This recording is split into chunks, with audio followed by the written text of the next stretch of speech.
우리 다 함께 사도신경 신앙 고백 드림으로 새벽 예배를 드리겠습니다. 나는 전능하신 아버지 하나님 천지의 창조주를 믿습니다. 나는 그의 유일하신 아들 우리 주 예수 그리스도를 믿습니다.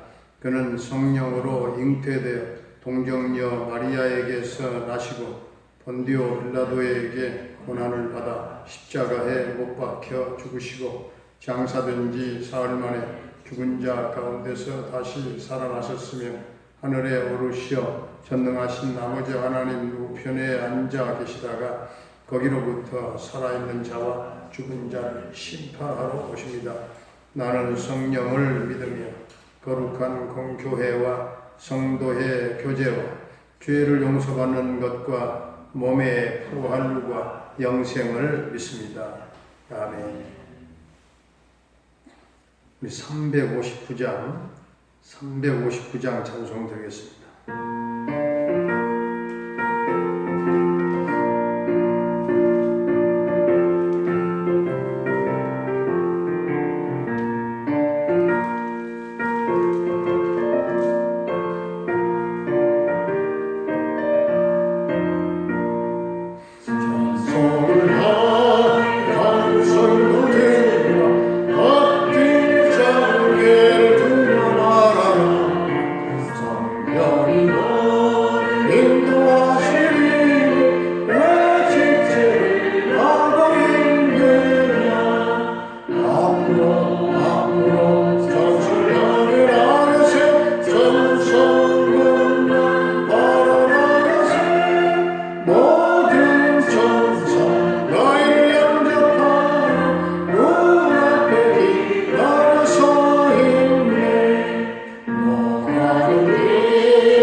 우리 다 함께 하나님의 말씀 누가복음 9장입니다. 누가복음 9장. 예수께서 12 제자를 불러 모으사 모든 귀신을 제어하며 병을 고칠 능력과 권위를 주시고 하나님의 나라를 전파하며 앓는 자를 고치게 하려고 내보내시며 이르시되 여행을 위하여 아무것도 가지지 말라. 지팡이나 배낭이나 양식이나 돈이나 두 벌 옷을 가지지 말며 어느 집에 들어가든지 거기서 머물다가 거기서 떠나라. 누구든지 너희를 영접하지 아니하거든 그 성에서 떠날 때에 너희 발에서 먼지를 떨어버려 그들에게 증거를 삼으라 하시니 제자들이 나가 각 마을에 두루 다니며 곳곳에 복음을 전하며 병을 고치더라. 분봉왕 헤롯이 이 모든 일을 듣고 심히 당황하니 이는 어떤 사람은 요한이 죽은 자 가운데서 살아났다고도 하며 어떤 사람은 엘리야가 나타났다고도 하며 어떤 사람은 옛 선지자 한 사람이 다시 살아났다고도 함이라. 헤롯이 이르되 요한은 내가 목을 베었거늘 이제 이런 일이 들리니 이 사람이 누군가 하며 그를 보고자 하더라. 사도들이 돌아와 자기들이 행한 모든 것을 예수께 여쭈니 데리시고 따로 베세다라는 고을로 떠나가셨으나 우리가 알고 따라왔거늘 예수께서 그들을 영접하사 하나님 나라의 일을 이야기하시며 병 고칠 자들은 고치시더라. 날이 저물어가매 12 사도가 나와 여짜오되 무리를 보내어 두루 마을과 촌으로 가서 유하며 먹을 것을 얻게 하소서. 우리가 있는 여기는 빈들이니이다. 예수께서 이르시되 너희가 먹을 것을 주라 하시니 여짜오되 우리에게 떡 5개와 물고기 2마리밖에 없으니 이 모든 사람을 위하여 먹을 것을 사지 아니하고서는 할 수 없사옵나이다 하니 이는 남자가 한 5,000명 되미로라. 제자들에게 이르시되 때를 지어 한 50명씩 앉히라 하시니 제자들이 이렇게 하여 다 앉힌 후 예수께서 떡 5개와 물고기 2마리를 가지사 하늘을 우러러 축사하시고 떼어 제자들에게 주어 무리에게 나누어 주게 하시니 먹고 다 배불렀더라. 그 남은 조각을 12바구니에 거두니라. 예수께서 따로 기도하실 때에 제자들이 주와 함께 있더니 물어 이르시되 무리가 나를 누구라고 하느냐. 대답하여 이르되 세례 요한이라 하고 더러는 엘리야라 더러는 옛 선지자 중에 한 사람이 살아났다 하나이다. 예수께서 이르시되 너희는 나를 누구라 하느냐. 베드로가 대답하여 이르되 하나님의 그리스도이시니이다 하니 경고하사 이 말을 아무에게도 이르지 말라 명하시고 이르시되 인자가 많은 고난을 받고 장로들과 대제사장들과 서기관들에게 버림받아 죽임을 당하고 제3일에 살아나야 하리라 하시고 또 무리에게 이르시되 아무든지 나를 따라오려거든 자기를 부인하고 날마다 제 십자가를 지고 나를 따를 것이니라. 누구든지 제 목숨을 구원하고자 하면 잃을 것이요 누구든지 나를 위하여 제 목숨을 잃으면 구원하리라. 사람이 만일 온 천하를 얻고도 자기를 잃든지 빼앗기든지 하면 무엇이 유익하리요. 누구든지 나와 내 말을 부끄러워하면 인자도 자기와 아버지와 거룩한 천사들의 영광으로 올 때에 그 사람을 부끄러워하리라. 내가 참으로 너희에게 이르노니 여기 서 있는 사람 중에 죽기 전에 하나님의 나라를 볼 자들도 있느니라. 이 말씀을 하신 후 8일쯤 되어 예수께서 베드로와 요한과 야고보를 데리고 기도하시러 산에 올라가사 기도하실 때에 용모가 변화되고 그 옷이 휘어져 광채가 나더라. 문득 2 사람이 예수와 함께 말하니 이는 모세와 엘리야라. 영광 중에 나타나서 장차 예수께서 예루살렘에서 별세하실 것을 말할세. 베드로와 및 함께 있는 자들이 깊이 졸다가 온전히 깨어나 예수의 영광과 및 함께 선 2 사람을 보더니 2 사람이 떠날 때 베드로가 예수께 여짜오되 주여 우리가 여기 있는 것이 좋사오니 우리가 초막 셋을 질 때 하나는 주를 위하여 하나는 모세를 위하여 하나는 엘리야를 위하여 하사이다 하되 자기가 하는 말을 자기도 알지 못하더라. 이 말할 즈음에 구름이 와서 그들을 덮는지라. 구름 속으로 들어갈 때에 그들이 무서워하더니 구름 속에서 소리가 나서 이르되 이는 나의 아들 곧 택함을 받은 자니 너희는 그의 말을 들으라 하고 소리가 그침에 오직 예수만 보이더라. 제자들이 잠잠하여 그 본 것을 무엇이든지 그때에는 아무에게도 이르지 아니하니라. 이튿날 산에서 내려오시니 큰 무리가 맞을세.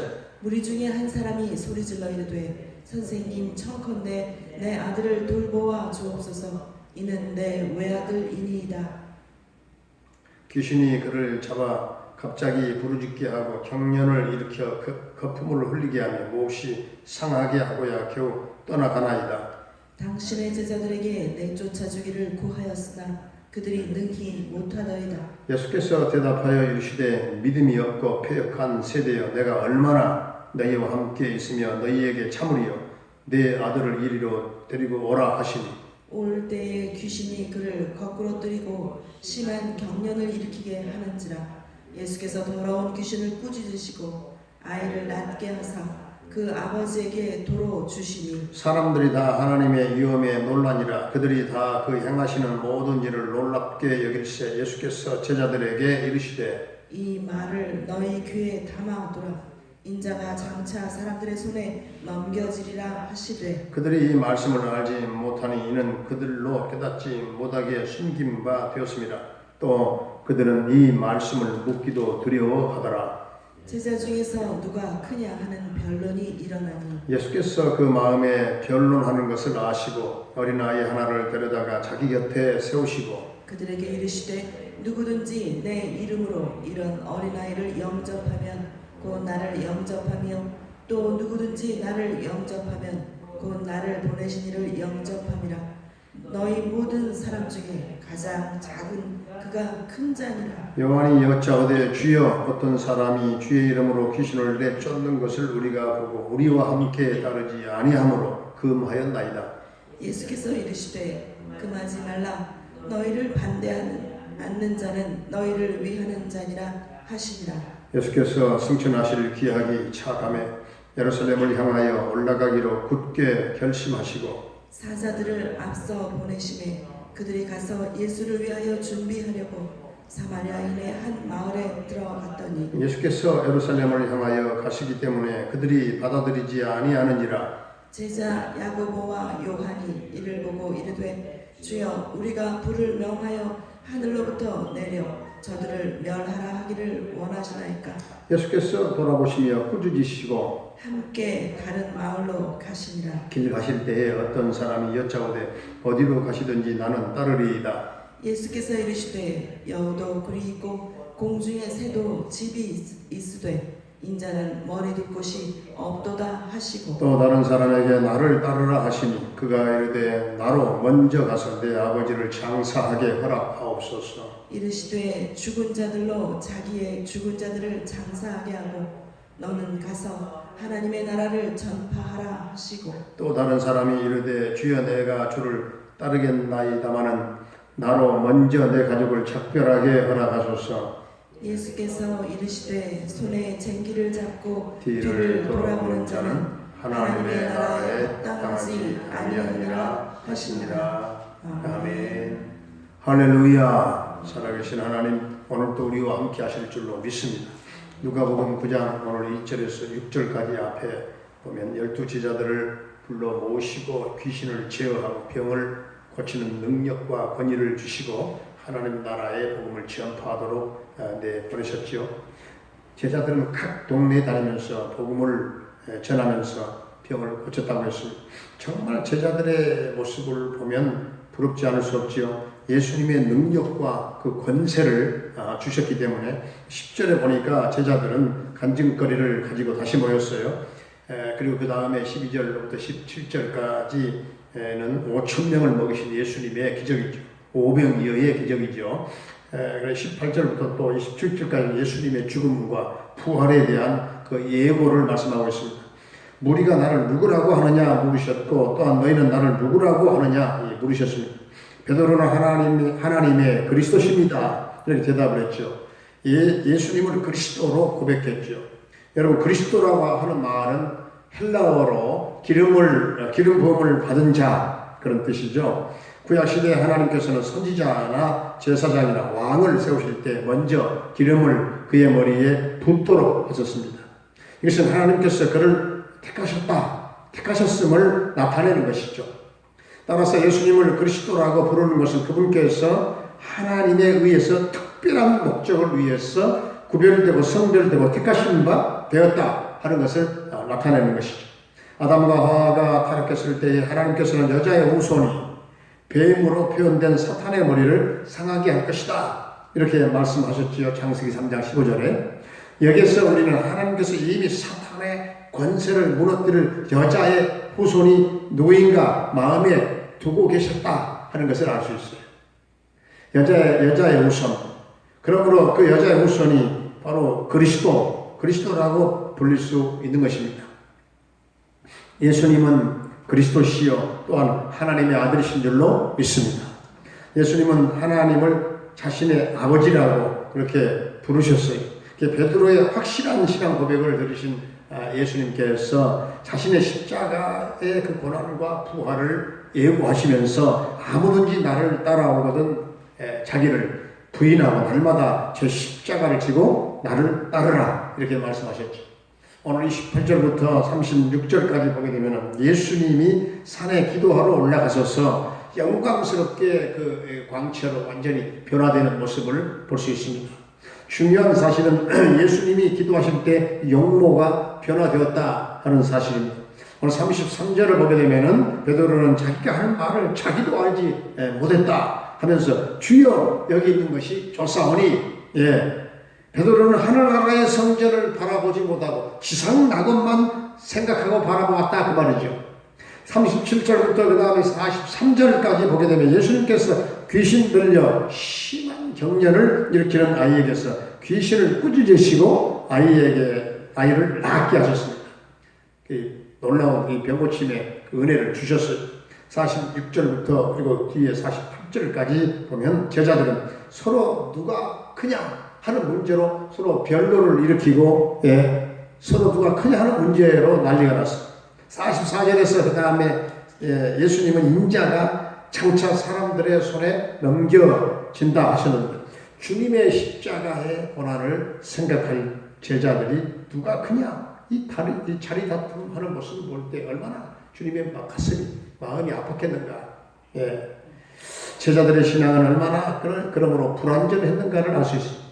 예수님은 죽임을 당하게 될 장소가 예루살렘이 될 것이다 하는 것까지도 다 아셨어요. 그럼에도 불구하고 주님은 피하지 아니하시고 51절에 보면 굳게 결심하시고 끝내는 올라가셨습니다. 오늘 누가복음 9장이 상당히 긴 장어로 이렇게 긴 절로 되어 있습니다만 그 뒤에 59절에서 예수님은 나를 따르라 말씀하십니다. 그러나 사람들은 아버지를 장사하게 해달라고 그렇게 했고 먼저 가족들과 작별할 수 있도록 허락해 주십시오. 그렇게 했습니다. 그때 예수님께서 말씀하셨죠. 62절 다 함께 우리 한번 62절 말씀을 함께 다시 한번 봉독해 올리겠습니다. 시작. 예수께서 이르시되 손에 쟁기를 잡고 뒤를 돌아보는 자는 하나님의 나라에 합당하지 아니하리라 하시니라. 아멘. 우리가 하나님 나라에 합당한 사람이 되려면 어떻게 해야 될까요? 뒤돌아보지 말고 쟁기를 잡고 앞만 바라보고 푯대만 바라보고 주만 바라보고 위만 바라보고 주님만 바라보고 합당한 사람들로 뒤돌아보지 말고 주님 따라가며 승리하는 저와 여러분들이 다 될 수 있기를 주의 이름으로 축원합니다. 아버지 하나님, 주님께서 제자들에게 복음 전도자로 파송하실 때 그냥 보내지 아니하시고 능력과 권세를 주셔서 보내신 것처럼 예수님의 복음을 전파하고 전도하려고 하는 모든 성도들에게 예수님의 권세와 능력을 허락해 주시옵시고 전도하는 모든 삶의 그 현장 가운데 늘 역사가 주님 일어나게 해 주시옵소서. 예수님은 하나님의 아들이시여 그리스도라고 신앙 고백하는 우리 성도들이 다 되게 해 주시옵시고 택함 받은 자로 확실한 신앙 고백을 가지고 십자가와 부활의 영광을 바라보면서 묵묵히 주님의 제자들이 다 되게 하시고 쟁기를 잡고 뒤돌아보지 말게 하시고 하나님 나라에 합당한 성도로 핏대를 바라보면서 전진하는 믿음의 그 신앙 생활이 되게 하여 주시옵소서. 아버지 하나님, 오늘 우리 모든 성도들의 모든 삶의 터전 위에 그리고 가정과 생업과 직장과 사업장 위에 우리 하나님 복된 장마비를 부어주시고 가정 경제를 축복해 주시옵시고 모든 생업과 삶의 자리에 어려움을 겪는 성도들이 일어나게 하시고 믿음으로 극복하게 하시고 승리하게 하시고 회복되는 역사가 있게 하여 주시옵소서. 사랑하는 우리 모든 노부모님들의 주님 남은 일생을 행복하게 하시고 영적 기쁨이 충만하게 하시고 평강의 은혜를 부어 주시옵소서. 우리 사랑하는 자녀들의 앞길을 주님 평탄케 하시고 우리 수험생들 수능생들에게 마음을 평안하게 하시고 체력과 맑은 정신력 집중력 지혜 주여 또한 하나를 배워 언제나 순결을 깨달아 알게 하시고 놀라운 하나님 지혜를 주셔서 저들이 도전하며 끝내는 승리의 개가를 부르게 하여 주시옵소서. 군대에 가 있는 영준이 한결이의 군 생활을 안전하게 지켜주시고 저들의 생명을 보호하시며 저녁 때까지 함께 해주시기를 원합니다. 캐나다에 살고 있는 정창섭 집사님과 그 가족들을 지켜주시고 이영 만리 그곳에서 형통 대성하게 하시고 평강 승리의 소식이 전해지기를 원합니다. 우리 김경미 목사님 또 부탁한 달라교회 모든 선교사님들의 그 선교 현장과 사역마다 성령의 기름 부심 넘치게 하여 주옵소서. 주여, 이 코로나 시대의 선교의 문이 막힌 곳이 많습니다. 막힌 곳이 뚫어지게 하여 주시옵시고 하늘길이 열리게 하여 주옵소서. 아버지 하나님, 오늘 이 나라 이 민족을 불쌍히 여겨주시고 긍휼히 여겨 주시옵시고 총체적인 주여 이 난국에서 벗어나게 하여 주옵소서. 주여, 이 땅이 참으로 살기 좋은 평화로운 세상을 만들어야 될 텐데 주님, 평화는 깨뜨리기는 쉽지만 이루어 나가기가 어렵다는 것을 늘상 느낍니다. 주여, 모든 어려운 이 난국을 극복하고 평화의 세계가 이 땅 위에 이루어지게 하여 주옵소서. 끝내는 민족 복음화가 이루어지게 하시고 38선의 저 쇠사슬도 끊어버리게 하여 주옵소서. 코로나19가 속히 소멸되게 하시고 하나님, 이 코로나 바이러스가 다 썩 다 물러가고 백성들의 모든 일상생활이 다 정상화될 수 있도록 주님 은총을 베풀어 주시고 대면 예배도 조속히 회복되게 하여 주옵소서. 예수님의 이름으로 감사하며 축복하며 기도하옵나이다. 아멘. 하늘에 계신 우리 아버지의 이름을 거룩하게 하시며 아버지의 나라가 오게 하시며 아버지의 뜻이 하늘에서와 같이 땅에서도 이루어지게 하소서.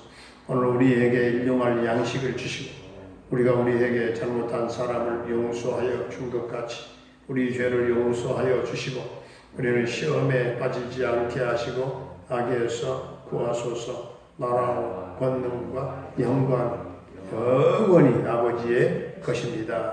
아멘.